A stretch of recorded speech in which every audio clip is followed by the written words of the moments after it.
अनिल परब मुख्यमंत्री देवेंद्र फडणवीसांच्या भेटीला दाखल झालेत। योगेश कदमांविरोधात ते पुरावे देण्यासाठी भेट घेत असल्याचं कळतंय। कालच बातमी आली होती की अनिल परब आज मुख्यमंत्र्यांची भेट घेणार आहे।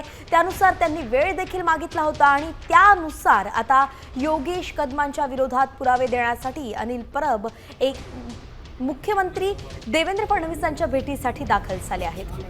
गणेश कवडे आपले प्रतिनिधी आपल्यासोबत जोडले गेलेत। गणेश, हा संघर्ष आपण पाहतोय योगेश कदम विरुद्ध अनिल परब आणि आता थेट मुख्यमंत्र्यांची भेट, कुठले महत्त्वाचे मुद्दे यात असू शकतात? परब यांनी आरोप केले होते आणि या आरोपानंतरून आता अनिल परब स्वतः बोलण्यासाठी आलेले आहेत। आपण त्यांच्याकडून जाणून घेऊया की नेमकं काय त्यांनी मुख्यमंत्र्यांना सांगितलेलं आहे, कारण की ज्या पद्धतीने आरोप केले होते आणि या आरोपानंतर सर्व पुरावे आहेत ते घेऊन आता अनिल परब मुख्यमंत्र्यांना द्यायला आले होते आणि आता अनिल परब माध्यमांशी संवाद साधतायत।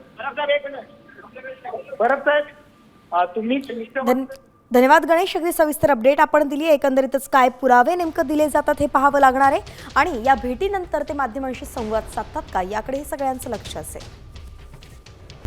आता isakal.com आहे देशातील नंबर 1 ची मराठी न्यूज वेबसाईट।